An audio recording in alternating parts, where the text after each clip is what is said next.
ବାପା ହେବା ସହଜ, କିନ୍ତୁ ଗୋଟେ ଝିଅର ବାପା ହେବାର ଅନୁଭବ ସେଇଟା ଟିକେ ଅଲଗା। କାରଣ ଝିଅ କେବଳ ବାପାଙ୍କ ଘରକୁ ଆସେ ନାହିଁ, ସେ ବାପାଙ୍କର ହୃଦୟ ଭିତରକୁ ଚାଲି ଆସେ। ତାର ପ୍ରଥମ ହସ, ତାର ପ୍ରଥମ କଥା, ତାର ଛୋଟ ଛୋଟ ଦୁଷ୍ଟାମି ଆଜି ବି ମୋ ମନରେ ସେମିତି ତାଜା ଅଛି। ସମୟ ଗଡ଼ିଯାଏ, ଛୋଟ ଝିଅଟି ବଡ଼ ହୋଇଯାଏ, କିନ୍ତୁ ବାପାଙ୍କ ପାଇଁ ସେ କେବେ ବଡ଼ ହୁଏ ନାହିଁ। ସେ ସବୁବେଳେ ସେଇ ଛୋଟ ଝିଅଟି ଯାହାକୁ ବାପା ନିଜ ଆଖିରେ ଦେଖି ବଡ଼ କରୁଛନ୍ତି।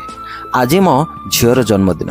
ଆଜି ମୁଁ ତାକୁ ଗୋଟେ କଥା କହିବାକୁ ଚାହେଁ, ଜୀବନରେ ଯେତେ ଲୋକ ଆସନ୍ତୁ, ଯେତେ ସମ୍ପର୍କ ବଦଳି ଯାଉ, ମନେ ରଖିବୁ ତୋ ବାପାର ଭଲ ପାଇବା କେବେ ବଦଳିବ ନାହିଁ। ତୋ ହସ ହେଉଛି ମୋ ଖୁସି, ତୋ ସ୍ୱପ୍ନ ହେଉଛି ମୋ ସ୍ୱପ୍ନ, ଆଉ ତୋ ସଫଳତା ହେଉଛି ମୋ ଜୀବନ ଠାରୁ ସବୁଠୁ ବଡ଼ ଗର୍ବ। ହ୍ୟାପି ବାର୍ଥଡେ ମାଇ ଡିୟର ରିଷି। ତୁ ଆଜି ଗୋଟିଏ ବର୍ଷ ବଡ଼ ହେଲେ, କିନ୍ତୁ ମୋ ହୃଦୟରେ ତ ସବୁବେଳେ ମୋର ସେଇ ଛୋଟ ରାଣୀ ହୋଇ ରହିବୁ। Happy birthday.